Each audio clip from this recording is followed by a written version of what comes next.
فالمدبراتی امرا، یعنی کہ اللہ کے حکم کے مطابق معاملات کا انتظام چلاتے ہیں، کیونکہ ہم یہ بات پہلے بھی پڑھ چکے ہیں کہ اللہ تعالیٰ نے فرشتوں کو اسائن کیا ہوا ہے، ان فرشتوں کی ڈیوٹیز ہیں، تو جو بھی ان کے کام اللہ نے ان کے اوپر سونپے ہیں وہ ان معاملات کو چلاتے ہیں، لے کر چلتے ہیں، معاملات کو کمپلیٹ کرتے ہیں۔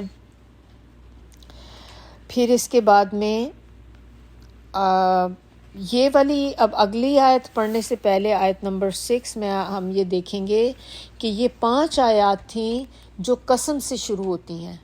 تو جب بھی ہم نے دیکھا ہے اب تک کہ جب بھی اللہ تعالیٰ کسی چیز کی قسم کھاتے ہیں تو اس کے بعد ایک جواب قسم ضرور ہوتی ہے، کیونکہ ہم زندگی میں بھی جب قسم کھاتے ہیں تو قسم ہم کسی بات کے اوپر کھا رہے ہوتے ہیں۔ تو یہاں پہ بھی اللہ تعالیٰ نے یہ سارے فرشتوں کی قسم کھا کر تو کیا چیز ہمیں بتانے کی کوشش کی ہے کہ کس چیز پہ جواب قسم کیا ہے۔ جواب قسم جو ہے وہ آیت نمبر 6 ہے، یوم ترجف الراجفہ، یعنی کہ جس دن کانپے گی کانپنے والی۔ تو وہ دن جس کی قسم یہاں کھائی گئی کہ وہ دن یعنی کہ قیامت کا دن، کہ جس دن کانپنے والی بھی کانپے گی، آ کے رہے گا۔ یہ 5 قسمیں کھا کر اللہ تعالیٰ نے کہا ہے کہ جس کو تم جھٹلاتے ہو نا وہ آ کے رہنا ہے دن۔ اب یہاں پہ آپ یہ دیکھیے کہ اللہ تعالیٰ نے فرشتوں کی قسم کیوں کھائی ہے۔ اللہ تعالیٰ کسی بھی چیز کی کھا سکتے تھے، لیکن فرشتوں کی قسم اس بات پر کھائی گئی ہے کہ جو مشرکین مکہ تھے یا اہل عرب جو تھے اس ٹائم کے، وہ فرشتوں کا انکار نہیں کرتے تھے، فرشتوں کو وہ بھی مانتے تھے، اور وہ خود بھی اس بات کو تسلیم کرتے تھے کہ موت کے وقت انسان کی جان فرشتے ہی نکالتے ہیں، اور ان کا یہ بھی عقیدہ تھا کہ فرشتوں کی حرکت جو ہوتی ہے وہ بہت تیز ہوتی ہے، زمین سے آسمان، آسمان سے زمین تک، زمین سے آسمان تک، آنن فانن وہ ایک جگہ سے دوسری جگہ پہنچ جاتے ہیں۔ وہ اس کے انکاری نہیں تھے، مانتے تھے۔ پھر ان کا عقیدہ یہ بھی تھا کہ فرشتوں کی حرکت بہت تیز ہے، اور ہر کام، جس کام کا بھی ان کو حکم دیا جائے بلا تاخیر وہ کام انجام دیتے ہیں، اور وہ یہ بھی مانتے تھے کہ یہ فرشتے اللہ کے حکم کے تابع ہیں، اور کائنات کا انتظام اللہ تعالیٰ ہی کے امر سے چلاتے ہیں، یعنی کہ اپنی مرضی سے نہیں کرتے، اللہ کے حکم سے جو انتظام ہے کائنات کا وہ کرتے ہیں، اور وہ خود مختار اور اپنی مرضی کے مالک نہیں ہیں۔ جہالت کی بنا پر انہیں اللہ کی بیٹیاں ضرور کہتے تھے، جہالت کی بنا پر، یعنی کہ ان کو دین کی سمجھ نہیں تھی، اور ہم دیکھیں گے قرآن میں اور جگہوں پہ بھی کہ وہ اللہ تعالیٰ جو فرشتے ہیں نا ان کو اللہ کی بیٹیاں کہا کرتے تھے، نعوذ باللہ، کہ وہ اللہ تعالیٰ کی بیٹیاں اپنے لیے کہتے تھے، ہمارے لیے بیٹے ہیں، اور اللہ کے لیے بیٹیاں یعنی کہ فرشتوں کو کہتے تھے، اور فرشتوں کو بھی بیٹیاں کہتے تھے کہ اللہ کی بیٹیاں ہیں۔ ان کو معبود بھی بنائے ہوئے تھے، کچھ لوگ فرشتوں کو بھی پوچھتے تھے، لیکن ان کا عقیدہ یہ نہیں تھا کہ اصل اختیارات انہی کے ہاتھ میں ہیں۔ یہاں تک تو ان کو یہ بات کی سمجھ تھی، تو یہاں پر انہی فرشتوں کی قسم کھا کر ان کو بتایا گیا کہ جن فرشتوں کو تم یہ سب چیزیں مانتے ہو کہ ہر کام اللہ کے حکم پر کر رہے ہیں، اور انہی کے اللہ کے حکم پر آتے جاتے ہیں، آنن فانن بھاگتے ادھر سے ادھر، تو یہی وہ فرشتے اللہ کے حکم پر تمہاری جان بھی نکالتے ہیں، اور اسی کے حکم سے وہ دوبارہ بھی ڈال دیں گے، یعنی کہ ان کو لائف آفٹر ڈیتھ پہ بھی ان کو کوشچن تھا کہ ہم کیسے دوبارہ زندہ ہو جائیں گے مرنے کے بعد۔ تو اللہ تعالیٰ نے فرشتوں کی قسم کھا کر یہاں بتایا ہے کہ یہی فرشتے اگر زندگی پہلی دفعہ ڈال سکتے ہیں نا، روح ڈال سکتے ہیں، تو کھینچ بھی سکتے ہیں، اور جس خدا کے حکم سے وہ کائنات کا انتظام چلا رہے ہیں اسی کے حکم سے جب اللہ کا حکم ہو اس کائنات کو درہم برہم بھی کر سکتے ہیں، اور ایک دوسری دنیا بھی بنا سکتے ہیں۔ اسی کے حکم کے تعمیل میں ان کی طرف سے ذرہ برابر بھی سستی یا تاخیر نہیں ہو سکتی، یعنی کہ قیامت جس ٹائم پر آنی ہے ایگزیکٹلی اسی ڈے پر، اسی آور پر، اسی سیکنڈ پر آ کے رہے گی۔ تو یہ تھا جواب قسم جس کے اوپر 5 چیزوں کی قسم کھائی گئی ہے. پھر آگے آپ دیکھیں آیت نمبر 7 میں تتبعوها الرادفہ یعنی کہ پیچھے آئے گی پیچھے آنے والی. اب اس سے اگر آپ یہ دیکھیں کہ پیچھے آنے والی ایک ہے پہلا جھٹکا. جو پہلا جھٹکا ہے وہ آیت نمبر 6 میں ہے یعنی کہ جس روز ہلا مارے گی. کیا چیز ہلایا کب جاتا ہے؟ زلزلہ جب آتا ہے تو زمین ہلا دی جاتی ہے، ہلا ماری جائے گی زلزلے سے. تو وہ زلزلہ اب ہم لوگوں کو یہ پتہ چل گیا ہے کہ جب زلزلہ آئے گا، یہ ہم نے دوسری سورہ میں بھی پڑھا تھا عبسہ میں بھی، کہ وہ پہلا جھٹکا ہوگا جس میں کیا ہوگا، پہلا سور ہے بیسیکلی مراد یہاں پہ. پہلا سور پھونکا جائے گا تو زلزلہ آئے گا، سارے لوگ مر جائیں گے اور ہر چیز تباہ ہو جائے گی. پھر اس کے بعد کیا ہوگا جب تتبعوها الرادفہ یعنی کہ اس کے بعد پیچھے آئے گی. کیا چیز پیچھے آئے گی؟ یعنی کہ دوسرا سور جو پھونکا جائے گا، دوسرا جھٹکا اس کے پیچھے آئے گا. تو جب دوسرا جھٹکا آئے گا تو اس سے سارے جو مردے ہوں گے وہ زمین سے زندہ ہو کے دوبارہ باہر نکل آئیں گے، اپنی اپنی قبروں سے اٹھ کر باہر آ جائیں گے.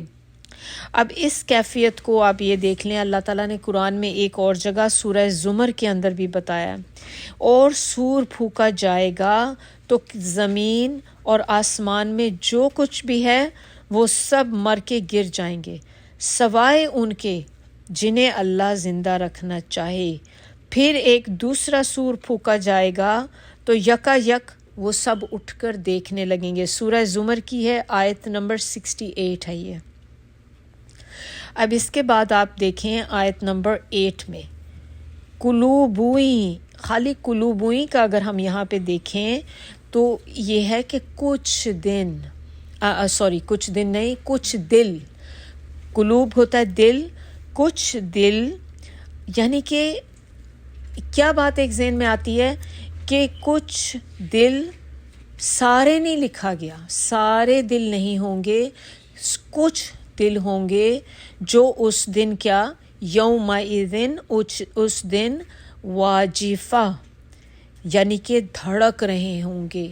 دل تو سارے ہی دھڑک رہے ہوں گے، لیکن یہاں پہ جو ذکر کیا گیا ہے کہ دھڑک یعنی کہ ایک وہ دھڑکنا جو خوف سے. دیکھیں کیا ہوتا ہے، انسان کہتا ہے نا کہ بعض اوقات جب ایک دم سے آپ بہت تیز آواز سنیں ہمارا دل تیز تیز دھڑکنا شروع، یہ وہ دل ہے. ایک جو دل عام روٹین میں دھڑکتا ہے اس کی بات نہیں ہو رہی، خوف سے جو تیز کہتے ہیں نا کہ دل اچھل کے باہر آ جائے گا، یہ ایک محاورہ یوز کیا جاتا ہے. یعنی کہ اتنا تیز دل دھڑکے گا کہ آپ کو ساؤنڈ بھی سنتی ہے، آپ کو بعض اوقات ایسے فیلنگ آتی کہ ہاتھ لگائیں چیسٹ پہ تو آپ کو لگتا ہے آپ کا دل تیز تیز دھڑکتا ہے، پیلپیٹیشن جو ہوتی ہے. تو یہ کچھ دل ہوں گے جو دھڑکیں گے اس دن، اور یہ وہ ہوں گے جو دنیا میں اللہ سے نہیں ڈرتے تھے، اللہ کا خوف نہیں کرتے تھے. اس دن قیامت کے دن ان کے اوپر جو ہے خوف طاری ہوا ہوگا. جو مومن دل ہوں گے، جو مومن لوگ ہوں گے، ان کے دل ایسے نہیں دھڑک رہے ہوں گے خوف سے. تو اسی لیے یہاں پہ اس آیت میں جو کہا ہے نا کہ کچھ دل یعنی کہ وہ دل جو اللہ کے خوف سے بے پرواہ تھے دنیا میں، وہ اللہ سے خوف نہیں کھاتے تھے. اور یعنی کہ کفار ہوں گے، فجار ہوں گے اور منافقین، ان پر قیامت کے روز ایک ہول سا طاری ہوگا. مومنین صالحین اس خوف سے محفوظ ہوں گے قیامت کے دن. اب اس میں سورہ انبیاء میں بھی دیکھیں ایک بتایا گیا آیت نمبر 103 کے اندر کہ وہ انتہائی گھبراہٹ کے وقت ان کو یعنی کہ انتہائی گھبراہٹ کا وقت جو ہوگا ان کو ذرا بھی پریشان نہیں کرے گا، اور ملائکہ بڑھ کر ان کو ہاتھوں ہاتھ لیں گے کہ یہ تمہارا وہی دن ہے جس کا تم سے وعدہ کیا جاتا تھا. دل کی دھڑکن بہت تیز ہو جائے گی، دل بہت دھڑک رہے ہوں گے تو خوف کی حالت میں ہوتا ہے. اب اس کے بعد آیت نمبر 9 کا دیکھ لیں. اب ساروہا، آنکھیں ان کی، کن کی آنکھیں؟ انہی لوگوں کی جن کے دل تیز تیز دھڑک رہے ہوں گے بہت. آنکھوں کو کیا ہوگا؟ ان کی خاشیہ، آنکھیں ان کی سہمی ہوں گی، پتھرائی ہوں گی، ڈر رہی ہوں گی، جھکی ہوئی ہوں گی آنکھیں ان کی جھکی ہوئی ہوں گی. اب آپ یہ دیکھیں آنکھیں کب جھکتی ہیں انسان کی آنکھیں دو وجوہات پہ جھکتی ہیں. ایک وجہ کیا ہوتی ہے؟ ادب سے. کسی کے آگے آپ ادب سے جب کھڑے ہوتے ہیں تو آنکھیں جھک جاتی ہیں انسان کی. دوسری چیز کیا ہوتی ہے؟ جب انسان شرمندہ ہوتا ہے، شرمندگی میں بھی آپ دیکھیں کہ آنکھیں جھکی ہوئی ہوتی ہیں انسان کی. یہاں پر آیت نمبر 9 میں جو آنکھیں جھکی ہوئی ہوں گی وہ شرمندگی سے جھکی ہوئی ہوں گی. کس چیز کی شرمندگی ہوگی؟ کہ ہم دنیا میں کیا کام کرتے رہیں اور اب ہمارے پاس کیا ہم ساتھ لے کر آئے ہیں. جو زندگی جیسی گزاری ہوگی اپنی اس طرز پر ان کو اب شرمندگی کا احساس ہوگا اللہ کے سامنے، تو ان کی آنکھیں اس شرمندگی سے اللہ کے آگے جھک جائیں گی. تو یہاں تک ہم انشاءاللہ آج کرتے ہیں، پھر اس کے بعد اگلی آیات کریں گے. سبحانک اللہم و بحمدک نشہد ان لا الہ الا انت نستغفرک و نتوب الیک. سبحان ربک رب العزت عما یصفون وسلام علی المرسلین والحمد للہ رب العالمین. ربنا تقبل منا انک انت السمیع العلیم وتب علینا انک انت التواب الرحیم.